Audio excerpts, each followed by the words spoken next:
स्वागत है आप सभी का हमारे YouTube चैनल में। आज हम एनसीईआरटी क्लास 9 भारत और समकालीन विश्व इतिहास के पाठ 1 फ्रांसीसी क्रांति के प्रश्नों को सॉल्व करेंगे। तो आगे बढ़ने से पहले अगर आपने हमारे YouTube चैनल को सब्सक्राइब नहीं किया है तो सब्सक्राइब करके बेल आइकन प्रेस कर लीजिए ताकि हमारे आने वाले वीडियो का नोटिफिकेशन सबसे पहले आपको मिल सके। तो चलिए शुरू करते हैं और देखते हैं कि कौन कौन से प्रश्न हैं और उसके उत्तर क्या होंगे। तो इसमें सबसे पहला प्रश्न है, फ्रांस में क्रांति की शुरुआत किन परिस्थितियों में हुई? इसका उत्तर है, फ्रांस में क्रांति की शुरुआत निम्नलिखित परिस्थितियों में हुई। पहला, लुई 16वें का शासन था और कई बार युद्ध की मार झेलने से फ्रांस की आर्थिक स्थिति जर्जर हो चुकी थी। अब उसे फिर से नए कर बढ़ाने की आवश्यकता थी। दूसरा, मजदूरों, व्यवसायियों एवं किसानों का शोषण हो रहा था। मजदूरी महंगाई की दर से नहीं बढ़ रही थी। तीसरा, किसानों की फसलें कड़ाके की ठंड के बाद कारण मारी गई थी और खाने पीने की वस्तुएं आसमान छूने लगी थी। और चौथा, तीसरे स्टेट के प्रतिनिधि अब खुद को नेशनल असेंबली घोषित कर चुके थे और नए संविधान भी बनाना शुरू कर दिया था। इस समय कुछ दार्शनिकों के विचार और निरंकुश शासन से पूरा फ्रांस आंदोलित होने लगा था। अगला प्रश्न है, फ्रांसीसी समाज के किन तबकों को क्रांति का फायदा मिला? कौन से समूह सत्ता छोड़ने के लिए मजबूर हो गए? क्रांति के नतीजों से समाज के किन समूहों को निराशा हुई होगी? इसका उत्तर है, फ्रांसीसी समाज के तीसरे तबकों को क्रांति का फायदा मिला। कुलीन वर्ग सत्ता को छोड़ना पड़ा जो जनता से सामंती कर वसूलते थे। पात्री वर्ग को निराशा हुई जिनकी चर्चों को बंद कर दिया गया और चर्चों के भवनों को कार्यालयों में तब्दील कर दिया गया।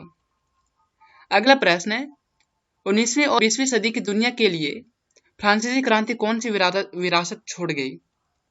इसका उत्तर है, 19वीं और 20वीं सदी की दुनिया के लिए फ्रांसीसी क्रांति निम्नलिखित विरासतें छोड़ गई।